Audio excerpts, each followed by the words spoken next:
Welcome to the third episode of Your Relationship with Digital Technology. I'm Sneha Raj, an engineer by education and attitude, a technology enthusiast by nature, an entrepreneur by passion and choice.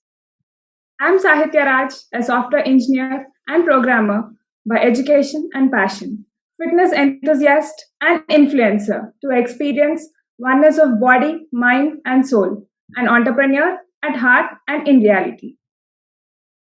As we know, the beginning of digital revolution dates back to the mid and late 20th century. Since then, we have had several significant inventions and innovations that contributed to this revolution. Rapid advancements to digital technology, its increased accessibility and affordability have tremendously transformed our society, the way we work, communicate, learn, and in fact, every aspect of our life. The current COVID-19 pandemic drove many businesses and individuals to migrate to digital for their immediate sustenance. However, is this a temporary migration or is it the true digital adoption that's required for digital transformation? To answer this question, we should assess the shift in the individual needs, behaviors, and their relationship with digital technology. Rightly said, Sneha. I'm sure for the theme chosen for this series, today's episode will be very unique and enriching. I'm confident in this because we have with us today one of the best from the best, an interesting human, Mr. Vimal Rai, dearly addressed as Vim, from the most fascinating combination of industries, travel and aviation. Hearty welcome, dear Vim. Thank you very much. Thanks for having me. Please allow me to speak a few words about you and your profile. Vimal Rai is the founder and managing director of Trace Consulting that corresponds to travel, retail, aviation, customer excellence. He is a veteran travel practitioner. He wears multiple hats. By that, I mean professionally, he is a sales and marketing professional in a digital solutions and technology company, AFI. By passion, he is a self-professed B2B marketing and business development accelerator for businesses and startups in the travel and aviation space. Having lived and worked in 8 cities across Europe and Asia and traveled to countless others, Vimal is driven by the pursuit of customer excellence within the travel, retail, and aviation ecosystem. He led an enviable career across multiple aviation business units, including passenger and cargo sales and operations, customer service, in flight products and services, in flight content and connectivity, travel retail, and most recently, brand, product, and services marketing. Vimal has also invested in and mentored multiple travel tech startups who are out to redefine how travel providers attract, engage, and retain customers. Increasingly recognized today for his engaging B2B social media content, Vimal is able to join the dots across the travel ecosystem strategically and in an agnostic manner. In the process, redefining how sales, marketing, operations, customer experience, and human resources need to combine effectively in the modern, rapidly evolving, digital, socially connected era. He now lives in Singapore with his wife and 2 daughters. Having spoken at multiple aviation conferences and webinars on topics like customer experience, marketing, and passenger and crew operations, he is currently engaged with multiple technology enablers, airports, and airlines on various transformation initiatives related to the recovery of air travel post COVID 19. Finally, it's our turn today to have a conversation with him, and I feel it's our pleasure. Once again, a warm welcome to you, Mr. Vimal, and over to Sneha. That's fantastic, Sahitya. And thank you very much, Vimal, for joining us today. And I'm excited to get started with our conversation with you on your relationship with digital technology.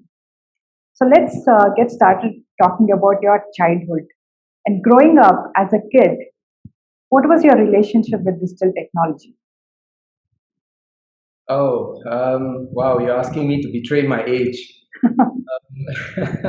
Okay, so I think when I was a child, digital was probably not even a very common word, and it was largely confined to our personal computers that we had at home. So I'm talking about the early 80s, where I can't remember, but my first computer was either an Atari or a Commodore computer, and basically we used it for gaming, right? So it was not used for any work at that point of time.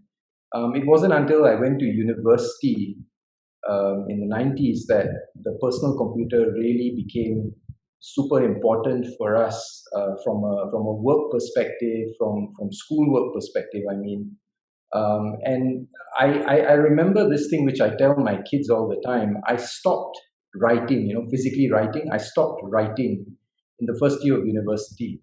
Okay.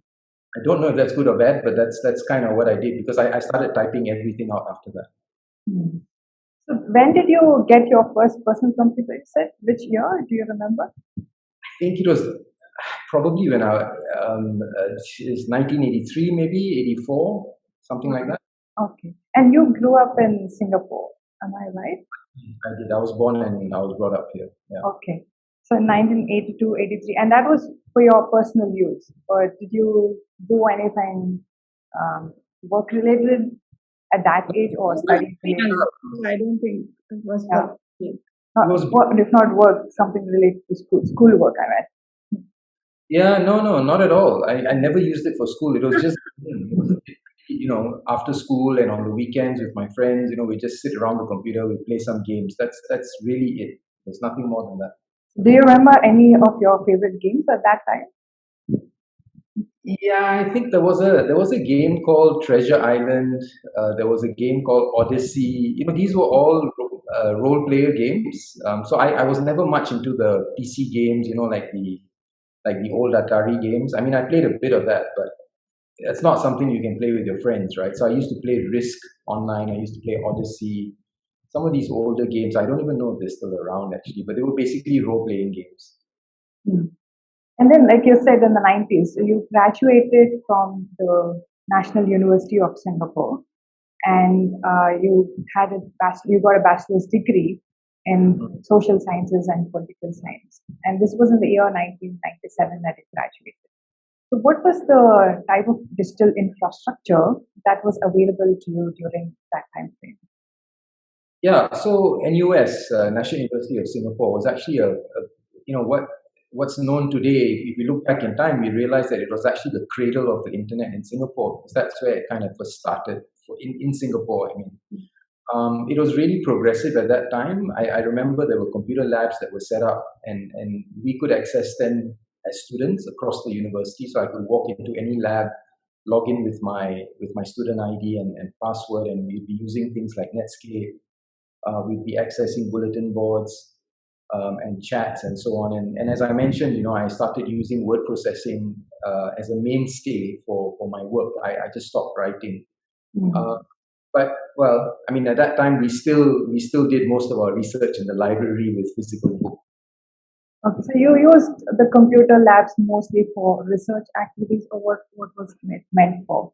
Because your courses were non-technical, and because I assume, but you could correct me if there was something that. No, that's basically it. Yeah. Hmm, okay. So was the content available like I this now it's you have so much that you are confused to read Yeah, Information overload now. information overload. But yeah. then how was it? At that time, there was not enough, right? So which is why we still had to go to the library, right? I mean, so we, books, research papers, and the world wasn't the world hadn't digitized its knowledge, right? Hmm. Most of the knowledge was still in books and physical research papers. So that took a few more years before they started getting digitized. I mean, Google only started much later. So started sort of really becoming ubiquitous much later, right? I mean, it was mainly still a lot of physical research with books, but the computers were basically just used for chatting, bulletin boards, and all that. Okay. And if we move on to the first decade of the 21st century, this is the time frame that when you work with the major airline companies, and like Singapore Airlines and Jet Airways. So, in this time period, what was your relationship with digital technology, both professionally and personally? Yeah, so I think, one of the biggest things I remember at that time, one of the most exciting things for me in my first job was the fact that as an airline employee, we were each given our own personal mobile phones, right? So it was really cool to be able to have your own phones, your own Nokia, your own BlackBerry, and most of the time at that time, I think we were using Blackberries. So the phone became a conduit to access emails, right? And that's where a lot of the information got passed around. And of course, in the jobs that I did, especially in my early years, sharing information across countries, across stations, across business units became quite important. So email was really a pretty important thing for us. Of course, selfies were not a thing. So the thing that I regret today, looking back, 15, 20 years now, is that I just regret not taking more photos of my memorable, especially through all the different countries I went Yeah. to and worked, right? And then I remember this other thing that, globally, airlines were struggling to keep pace with particularly social media channels, because, that was about the time, LinkedIn and Facebook really started in the early 2000s, if I'm not mistaken. And I myself, I joined LinkedIn in 2006. I joined Facebook in 2007. Um, and I remember airlines were having a tough time to keep up with social media channels where people started complaining, and the power had passed to the people. And airlines were really struggling. So from a professional perspective and from a personal perspective, that was about the time when I started to see how digital technology would be impacting the airline business in the future. You said the company gave you the mobile phone, right? Which one was it? Is it the Singapore Airlines that you worked with or the Jet Airways? Yeah, both of them. So of course, I worked for Singapore Airlines first, and so I used to. In fact, for both airlines, we used Blackberries in both airlines. So I always Yeah. had many years. I always had a BlackBerry with me. Yes, and which you primarily used for communication, the emails and definitely the phone calls. And did you also get the laptop, or did you have your own PC, or did the Yeah, company give you the laptop? yeah. I actually I'm trying to remember, but I'm pretty sure I had my own PC in university, and I had my own laptop, of course, by the time I started working, for sure. But definitely, I think even in my last year in university, I had my own laptop, and so I didn't have to use the school computers all the time. So I was quite independent that way. I was quite savvy with using technology that way, just from a user perspective. So now, when you compare to your childhood, you used mostly the PC for your games and personal use. But when you started working, did you start using the computer for work from home? Not from home, but my initial the work that I used to do with Singapore Airlines was based overseas, right? So I was never sort of in Singapore. I mean, I lived in many different countries, and the work was mostly operational. So the computers would tend to be used mostly in the office. I didn't really have to bring my work back home with me. But I did have my own PC and laptop and so on, and so mostly it was used for leisure purposes rather than work, I would say. So, what was your leisure purpose? Like, what do you use it for? So I was managing airline operations for Singapore Airlines, in various stations, and that meant being at the airport, looking after passenger operations. So it was the work was very focused on the day, right? On the day itself. And whatever other planning, strategic work was usually done in the office outside of the flight hours. In Jet Airways, of course, because I was looking after in-flight operations, so that was definitely much more office-based.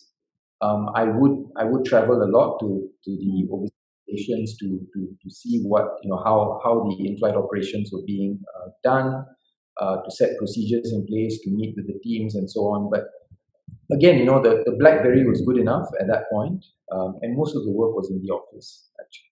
And home, what was your personal use? What did you use the laptop for or the PC for at home?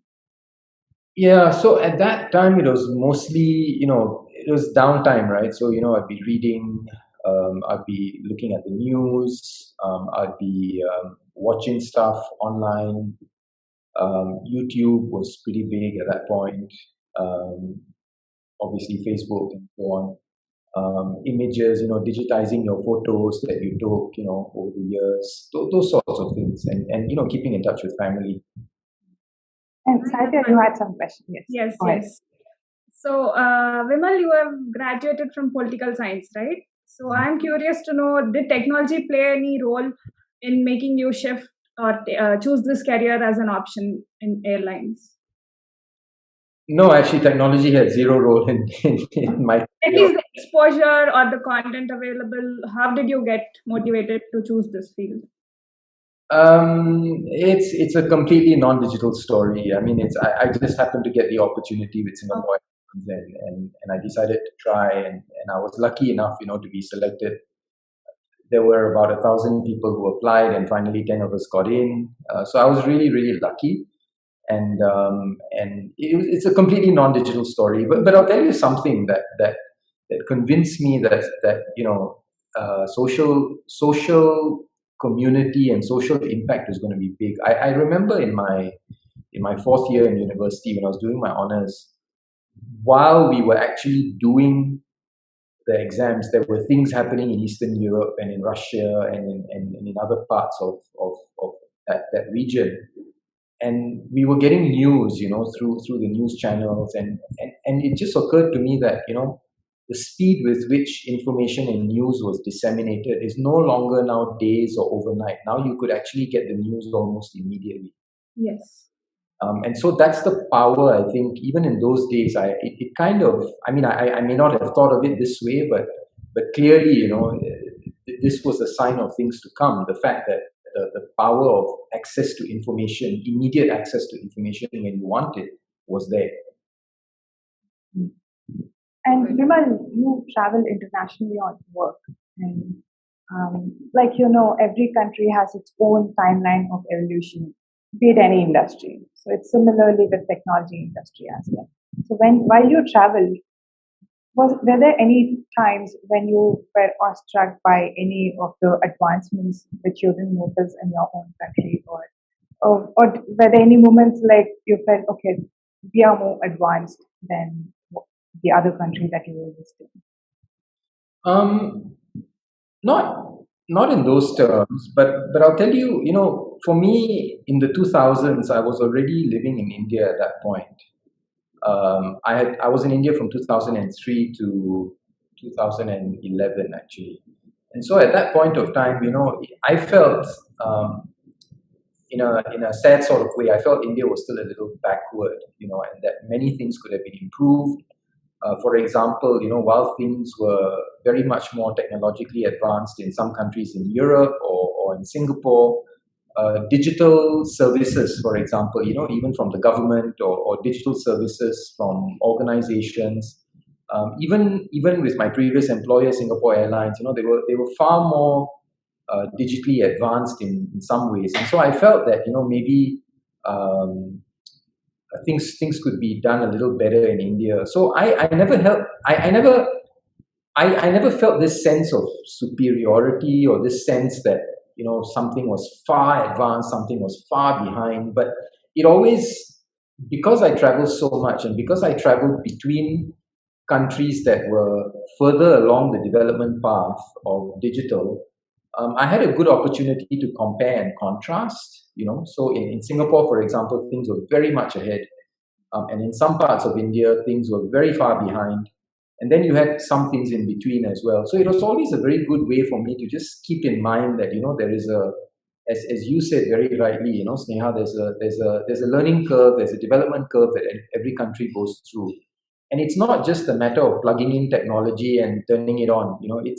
It's everything. It's people's mindset. It's the processes. It's It's getting people to actually be comfortable with technology. It's enabling the use of technology through devices that are more sort of in your hand or in your home, as opposed to having to go somewhere. In those days, I remember internet cafes used to be really big, Yes. right? To use internet, you have to go to a cafe, Yes. right? And I never went to a cafe. I always had my own PC. I always made sure I had the top tier internet connection, whatever it was. So for me, just being able to compare that even within the same city that I lived in.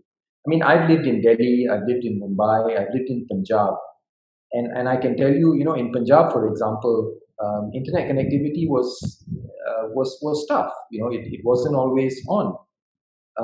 So just I was very mindful of the fact that there were different developmental cycles in different cities and countries.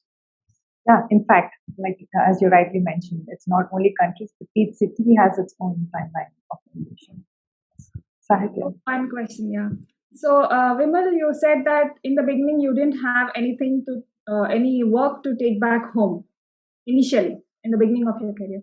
So, when was that it started that you started taking work back home because of the use of technology? Yeah, I would say as I developed in my career and I started to do more strategic things, planning. I started to look after a bigger team. My remit was not local but global. Mhm. So really, it was around the time when, in my last few years in Singapore Airlines and in my time with Jet Airways, when these things started to take over, because we started to share documents, we started to collaborate across geographies, we started to look at dashboards and metrics. We started to share applications and so on. And once you start to do these things, immediately once you get into a collaborative mode of work, as opposed to a single contributor mode of work, that's about the time when I would say, so I would say around 2004, 5, probably around there is when things started changing. And then, of course, when I went to Jet in 2008, I mean, things really sort of, I had to, I didn't have a choice because my remit was global. I had 77 people spread across the world reporting to me. And we were looking at, very nitty gritty things like how are aircraft loaded, what are the loading plans, how much food is being wasted, how much food is being uplifted, all these sorts of things. I had 600 items on my procurement list. You run tenders and so on. You talk to suppliers and vendors from all sorts of countries around the world.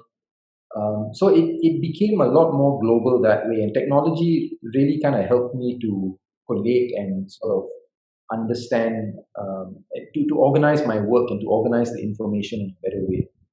Yeah, you answered. I was having that question like, can we give credit to technology for making that shift happen?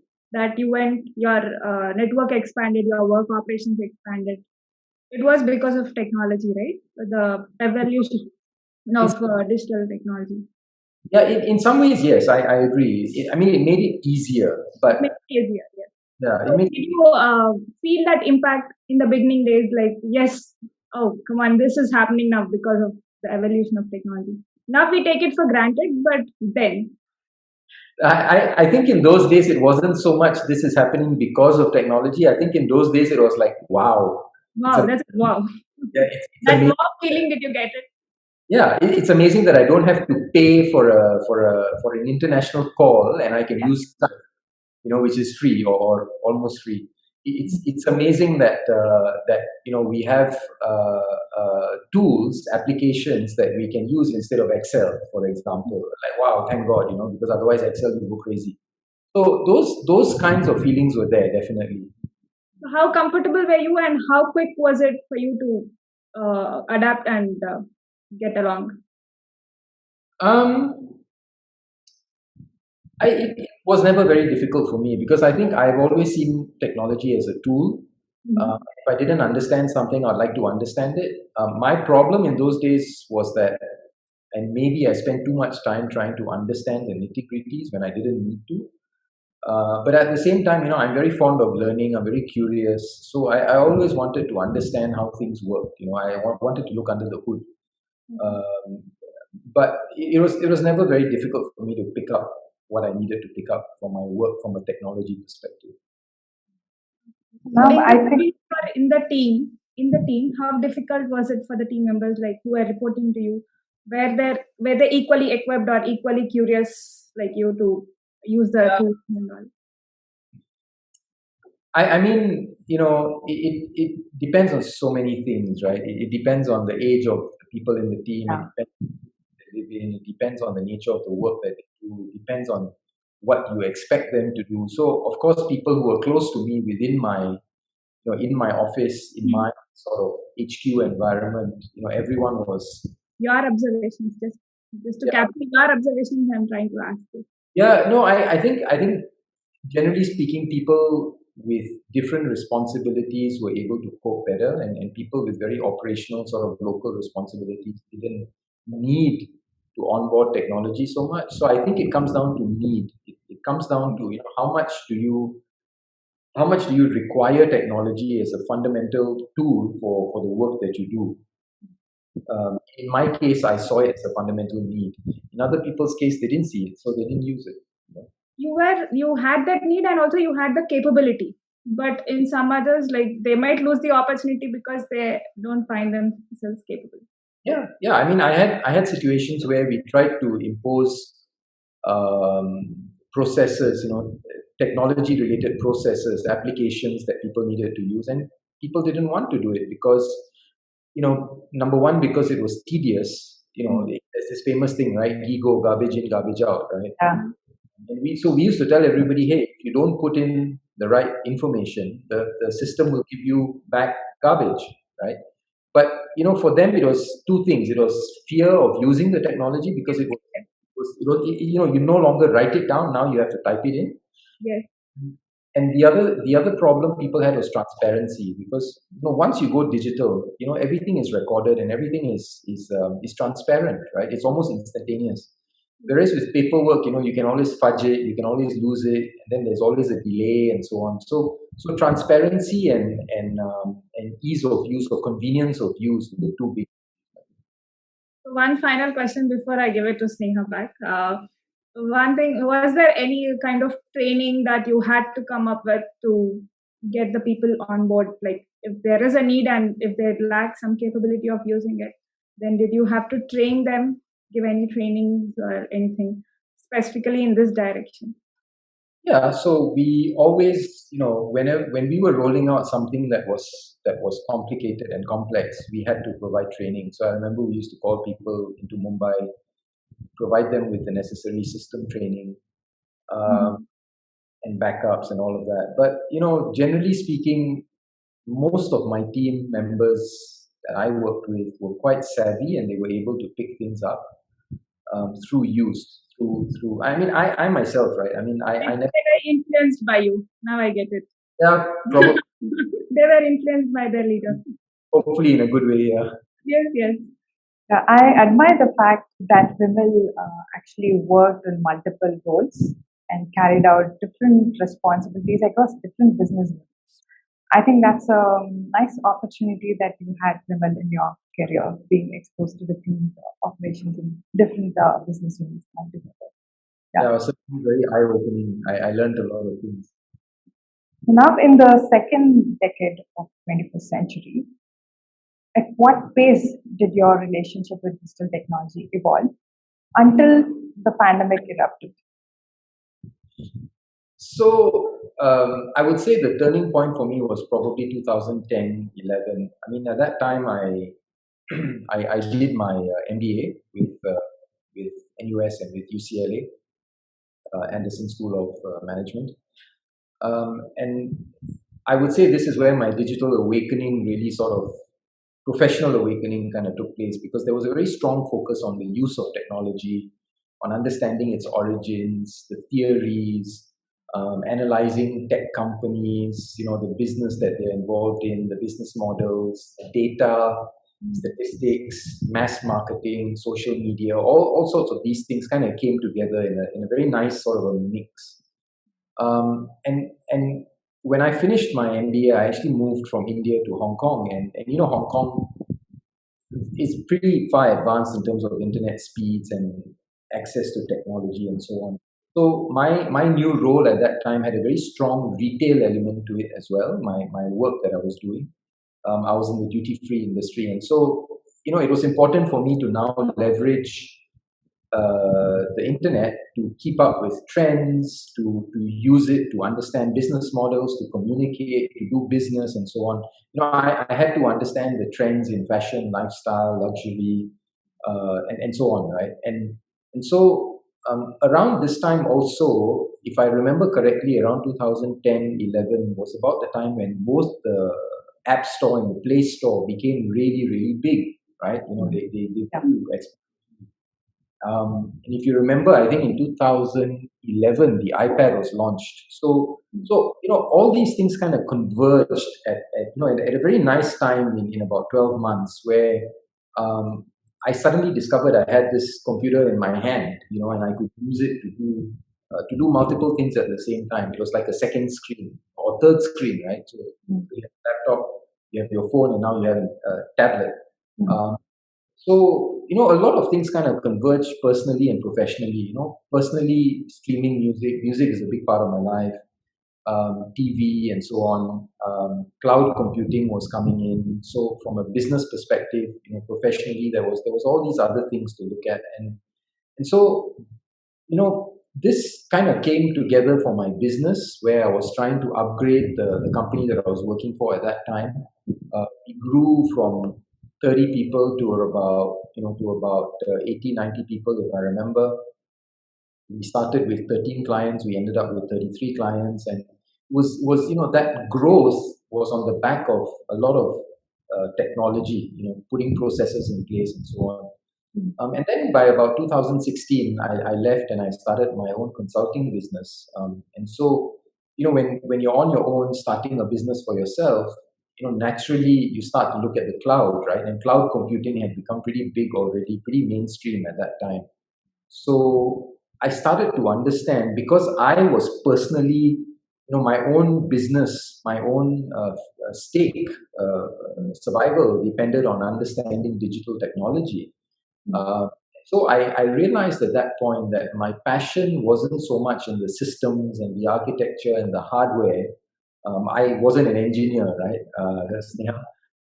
But for me, it was more about how do I use, and how do businesses use digital tools and platforms for the larger good. So that's when I really started to pay attention to humanization of digital technologies and humanization of digital marketing, rather than just automation and so on.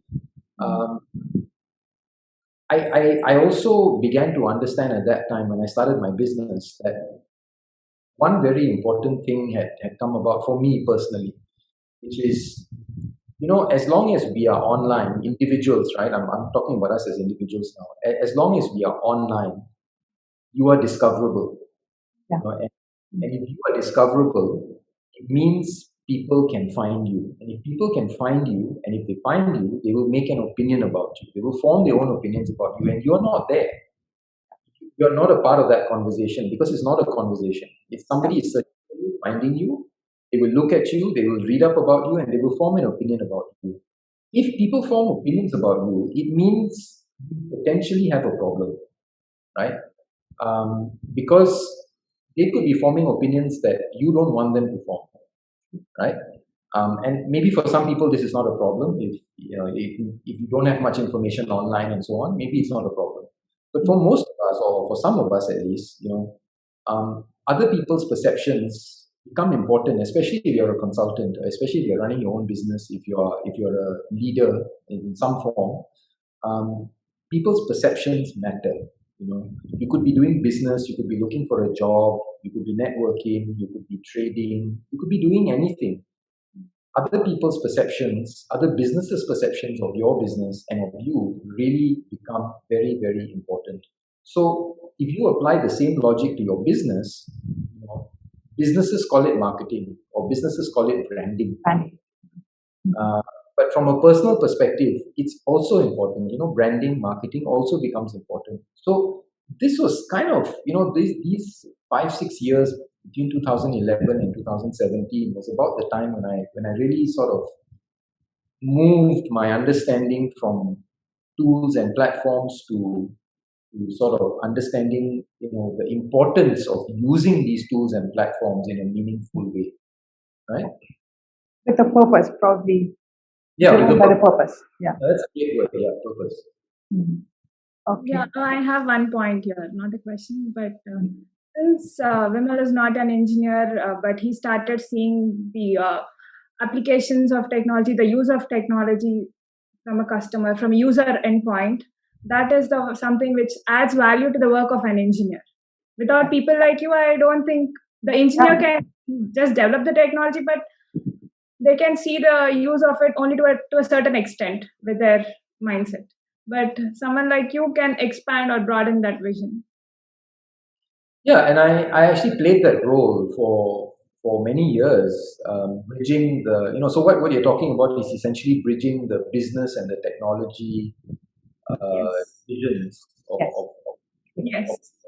right, and it's true because business people may not always understand the nuts and bolts of technology, and technology folk don't always understand what the business is trying to achieve. So, sometimes having a relatively neutral third party in the middle and sort of doing that translation And who from, understands both. yeah, exactly, especially from a purpose perspective, right? Purpose. Not Not the technicality, but the purpose. exactly. And so I played that role for many years, in almost, wherever I was, from Hong Kong, even till today, I'm still playing that role. I talk to the tech guys, I talk to the business guys, and I bring them both to the table and I say, look, this is the outcome that we want. How do we get there? And I understand more today about technology than I did 5 years ago. So I'm sometimes able to add some value to that conversation. Appreciate your work in this space of digital technology. Yeah. And now, certain things I think we understand only we analyze looking back. So now, if we look back in the 2 decades of the first 2 decades of the 21st century in your life, with your concerning your relationship with digital technology, so do you see that your digital consumption has increased over the years, or is it did it increase, or did the type of consumption shift? What's the shift that you notice? Do you notice any shift? Yes, so in general, yes, it's increasing almost every year. It's taking up more and more of my 24 hours a day. Um, and that 24 hours isn't changing. So in terms of a percentage ratio, it's going up, right? I would say it was increasing before the pandemic, and during the pandemic, in these last 18 months, it's actually increased even more. Exponentially. Sorry? Exponentially.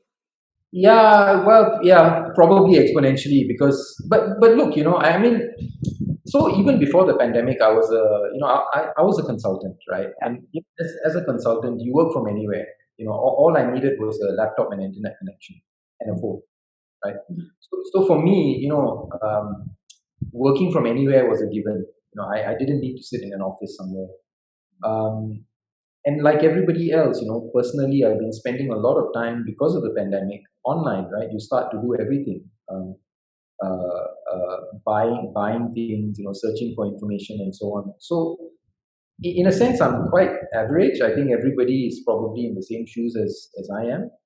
Um, the thing that I notice about most people is that they have suddenly, because of the pandemic, they've come to realize that digital is so important, that they can't do without it, right? Because you're in lockdown, you physically are barred from going out or going anywhere. So that's the interesting thing I've noticed. But yeah, but for me personally, definitely. I mean, a lot of my I've ended up spending a lot more time on digital platforms, probably than I should have actually. And did you add more digital devices at home, like other than the smartphone, tablet, and PC?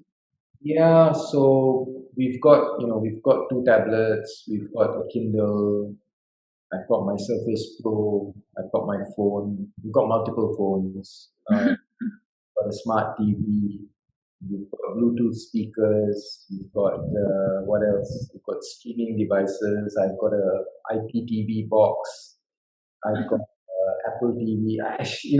Yeah, the number of Sort of devices, like a digital collection that you have. yeah, the number of devices has just exploded, right?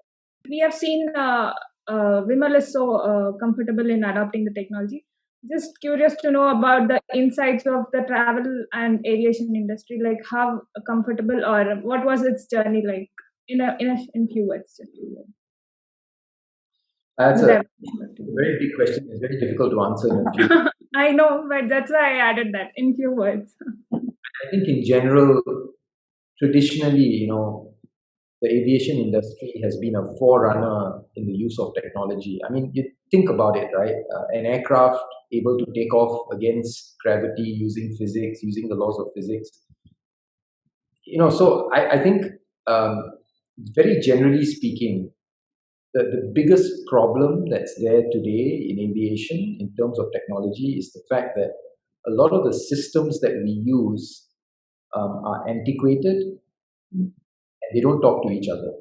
So because they are old and because they are not integrated, this gives rise to a lot of the disintermediation that you see in travel today. So your journey as a consumer, as a passenger, as a traveler, is not seamless. That you have to. It's broken up. There's many different people involved. It's not seamless. It is not integrated. It is sometimes when things go wrong, it is a big pain. If everything goes fine, then it's okay. But if things go wrong, it's a huge pain for you to even sort things out. So in a nutshell, I would say that's the biggest problem. It's not that airlines don't want to adopt it, but it's about how do we adopt it in a way that doesn't cost us an arm and a leg and delivers value and ROI to the entire business as a whole. Because as you know, I mean, aviation is a very low margin, thin margin business, right? Um, so that's what I would say. I mean, that's the only way I can answer that question short. Moving on to the pandemic, I know for sure it impacted your relationship with digital technology at work as a service provider and customer. So, did it introduce any new behaviors in you? No, I mean, like I said already, it's you know, It's just an ongoing process. sorry. It was just an ongoing process for you. It Yeah, was personally, it's not. It really didn't bother me to be in a quarantine. I've done 3 quarantines, by the way. I've been in lockdowns. It's never bothered me because as I said, give me a computer, give me an internet connection, I'm cool. I'm good. So there are no new behaviors. I would say the only thing is um, the proliferation of apps has encouraged me to now almost all the time, 100% of the time, start my research and discovery process on my phone, right, on the laptop. Whereas previously you might call someone or you might travel somewhere, you might do something physically. Now almost 100% of the time, my search and discovery process begins on my phone or begins on my laptop. And I would say that's generally true of most people I have seen. That's probably the biggest change in my behavior. as a consumer, it has changed a bit, but not as a service provider because you were digitized even before. Um, So that's a very good question. So as a service provider, myself within an organization, I didn't have a problem, but I noticed other people had a problem in the organization because they were used to, for example, they're used to traveling, they're used to physical meetings face to face, they're used to um, you know building relationships in person. For me, I have always been always. I mean, for the last 5 years at least, I've been very comfortable with trying to build relationships online, on the phone, digitally. So for me, it wasn't a huge change, but for a lot of other people, I know it was. But you have observed your community, the behavior of the community along with your own. Yeah, that's it. At, Yeah. yeah. At a personal level at home, did it introduce any new behaviors during the pandemic?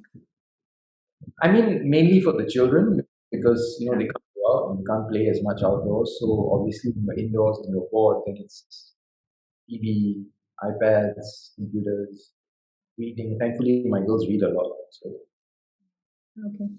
What Any about like any services that you started using online, which you would, shopping? like for example, shopping, the groceries and yeah, so food? definitely. Look, I mean, we have to put things in perspective. So I moved from Hong Kong to Singapore last year in August, in the middle of the pandemic, right? Um, and at that time there were lockdowns, there were quarantines, and when you move when you move your when you have to move your family and all your possessions um, from one country to another country, it's a huge logistical undertaking, right? I mean, there's planning for the kids' schools. There is apartment rentals. There is packing and moving and shipping of goods, storage, air tickets, quarantines. There's 101 things you have to do within a very short space of time. So for me to do this within the pandemic period, like I said, August last year or end of July last year, was at times very frustrating, but also, digital really helped me because I was able to do almost everything online, And in fact, when I couldn't do things online, it was actually very frustrating. For example, when I needed to open a bank account and they needed me to sign papers, I was like, "Are you kidding me? You are in a lockdown. Why would I need to sign a physical piece of paper to open a bank account? So things like that. So I would say for me that is the defining moment of post-pandemic sort of digital behavior difference. That's interesting. So now your expectations are going to change when it comes to services. So as a consumer, you would expect a lot more businesses, a lot more services to be offered online, Yeah. even going forward.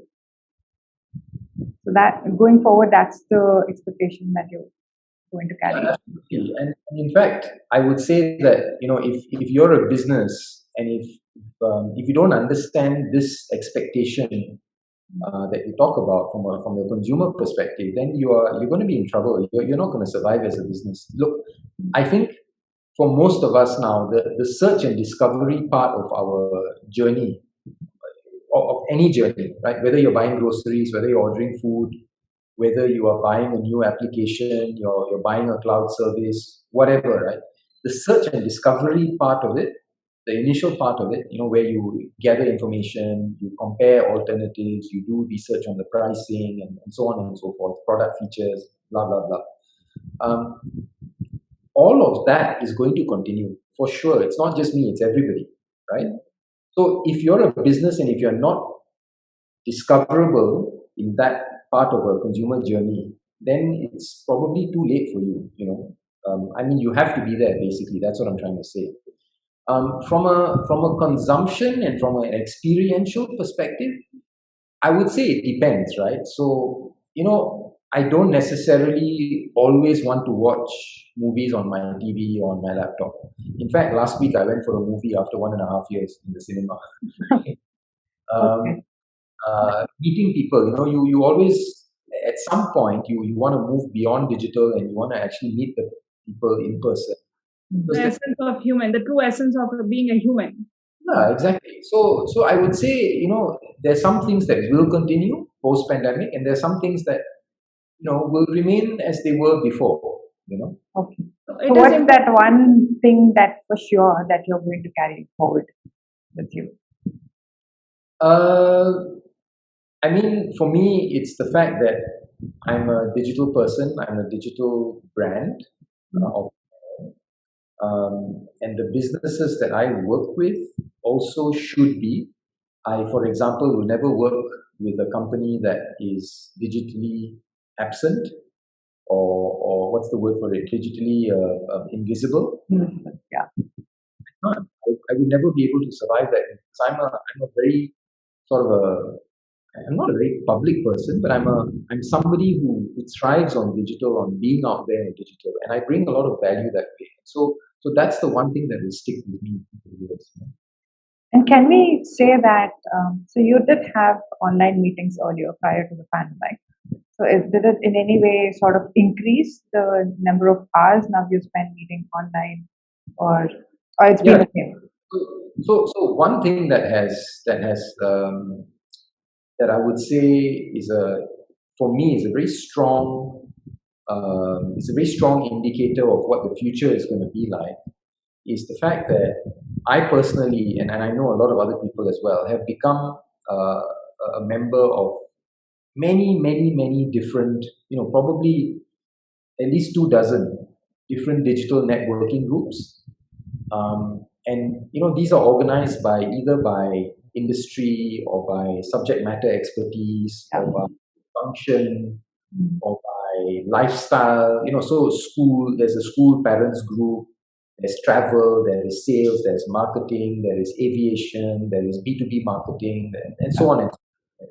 So I've become a member of so many of these groups during the pandemic because this was the only way that we could really network. True. And so being social beings, Yeah. we had to find a way. Yeah. And as multiple channels as well, right? It's not just email, it's not just WhatsApp. It's everybody is on everything. There's apps on your phone, there is social media, there is WhatsApp, there is Telegram, there's everything, right? So the funny thing that's happened to me in the last 1.5 years is my network growth has actually accelerated. So if I were to draw a graph, pre-pandemic, I would say the increase is like this, and during the pandemic, the increase is like this, right? It's almost like a hockey stick. Because the number of people I have met, the number of people I've come to know has just grown exponentially faster and larger in these last 18 months than ever before. And because of that, actually, in terms of my business, the companies that I work for, and FI, frankly, there's actually been a significant increase in the pipeline and collaboration opportunities, right? So in a way, I would say the crisis, the pandemic has actually done some good things for me and for the company I work for. So one thing I would request Vimal to do is, since we know how good he is at writing and how super interesting his articles Yeah, also. I really, we read all your articles on LinkedIn, and we loved the way you write and the content, and I particularly loved that video that you add at the end of the article. The Filidas. Yes. We got to know his expectations, right, from the service providers as a consumer, because you have experienced certain frustration moments. So if you can put out those expectations, they have to be addressed digitally, then that will be of a great help to the industries or to the service providers who are trying to assess the customer mindsets. I'm doing that. I mean, I just haven't written articles as much now because it takes time to do the research, right? But I will be getting back. Sure. I think you should do this because we are doing this series to assess the mindset of people as a customer and as a service provider. As a service provider, You have very valuable points as a customer, so that will be of a great help to the service providers. Yeah. And on that note, Vimal, what according to you are the most transformative digital technologies or applications in the travel and aviation space so far? So I think the pandemic has obviously brought forward things like touchless processing, biometrics, NFC technology, e-wallets. I mean, all of these things have already been there, but they've accelerated tremendously because of the pandemic. They are converting what was previously high touch servicing and high touch operations and processing into effectively what is self servicing, right? But for me, all of these applications, as advanced as they are, for me, that's not the main point, right? I think for me, the main transformative idea from a technology perspective is actually non-technological.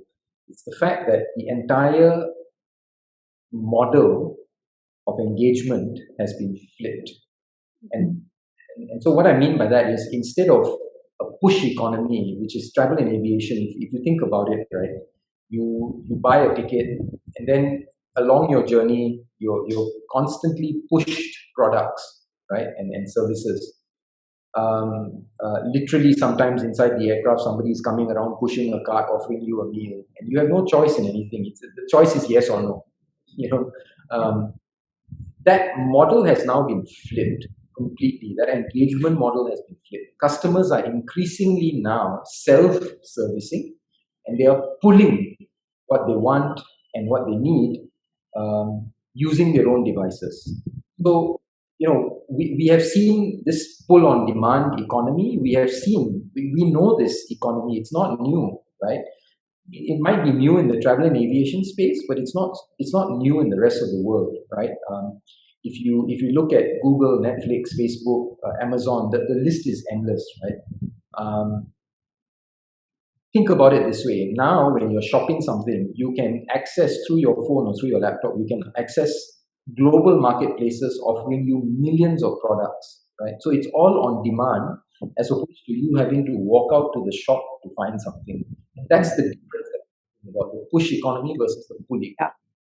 So, I think this is going to be the biggest transformation in the travel and aviation space. As they digitally transform, as more and more processes and operations become self-service, as we put more applications in offline environments, passengers are now going to pull the things that they want, and that's going to flip that's flipping the model already, and that's going to really, really make it very challenging for airlines and for service providers in our industry.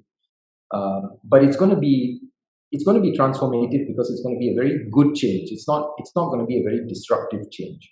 I think that's a very good way of looking at it. It's nice. So, being an insider of travel and aviation, what is the role from a service provider perspective? What is the role of digital technology in the future of various businesses operating in this industry? So yeah, that's a very good question. I already talked about it. I think digital technology has um, two main roles to play, right? The first one is to empower consumers, and that's kind of what I spoke about already. If digital doesn't empower the user, now whether that user is your staff, whether it's Exactly. I was going to say that. Yes, customers and employees. Yes. it has to happen. It has to empower the user. If it doesn't empower the user, it is useless. You see what happens when you empower your customers or your users, right? As soon as you empower them, consumers and customers will give you the data in exchange. Just look at Facebook, right? Consumers, when they feel empowered, they become brand advocates. They become very loyal to you as a brand. You just look at Nike or Patagonia or Apple, for example, right? And then brands that empower their consumers deliver satisfying experiences as well.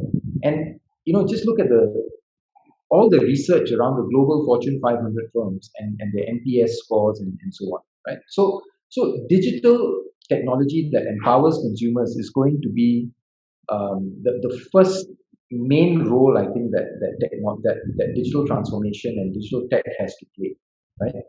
Um, Now, based on that empowerment, the second role that they have to play is that it has to promote sustainability.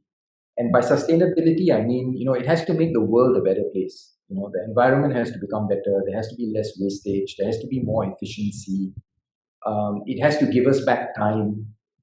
It has to give us back more value as consumers, right? And how will this happen? So as you use digital, it will generate data, and as data becomes more ubiquitous, you can use this to now sort of power your decision making as a business.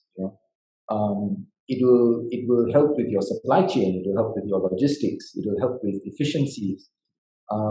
It will save on wastage, as I said earlier. Did you know, for example, airlines actually generate about 6 billion tons of waste every year, or more. In fact, that was growing before the pandemic, and just 20% of that waste is F&B. If and the cost to this is actually about $1 billion globally, money that actually can come back to your bottom line or can be used for other much more useful purposes. So we need to open our eyes. We need to use digital technology in a powerful way so that we can improve our lives and for the greater good of the planet, right? So I think these are the two things that are going to change very, very significantly as we come along. I think actually that airlines and travel companies are going to become more lifestyle service providers. And you have a couple of airlines that are already doing that. Just look at AirAsia, for example.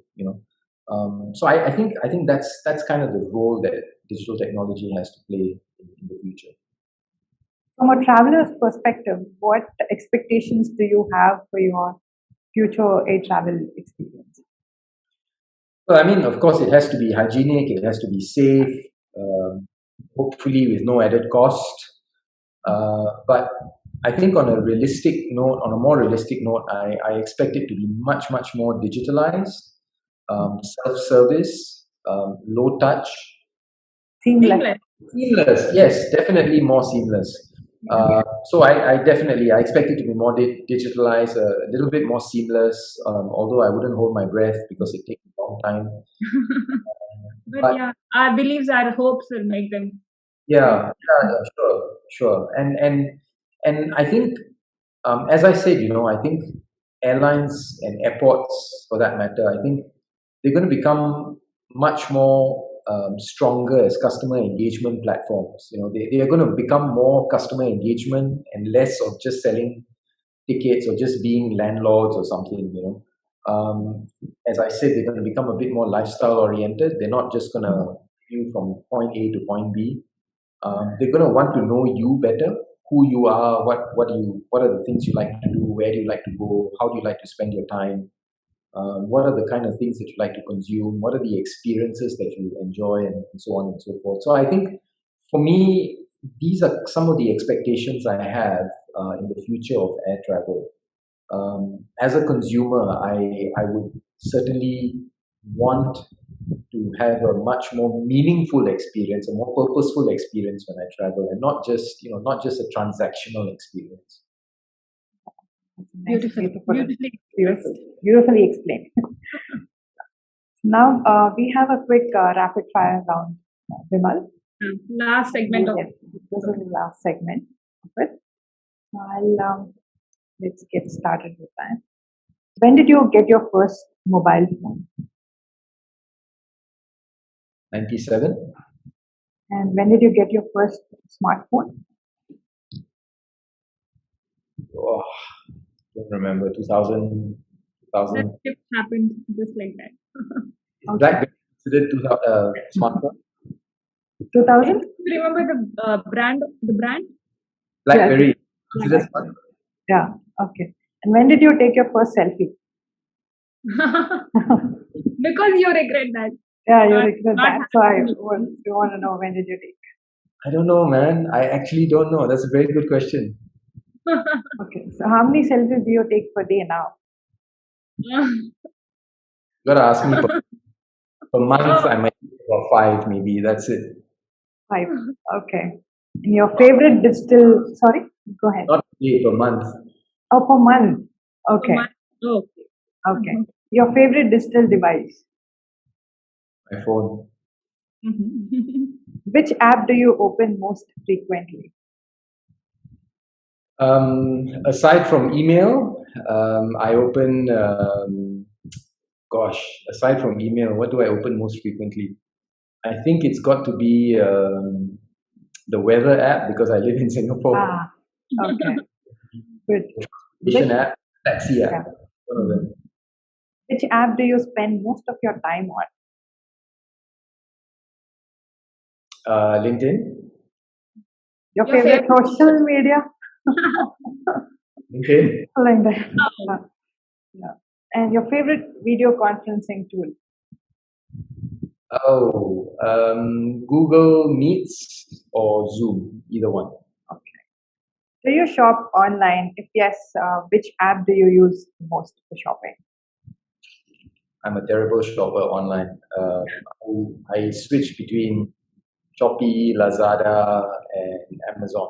One of those three. Okay, so when you mean terrible, it's like it can be mean two extremes, either of the two extremes. Positive or Yeah. By terrible, I mean I don't spend a lot of time shopping online. I let other Okay. people. Okay. Yeah. And your favorite entertainment app? Netflix, Apple TV. So now we even have if you shop, which category is that? Just one added question. Even if you shop, which category is it into? Online Gadgets. gadgets. okay. Now there's an interesting round here. We'll give you a few words, and for each word, name the app or service offered digitally that comes to your mind first when you hear the word. It need not be an app. It can be a service provided by a Yeah. company. Okay. So the first one is productive.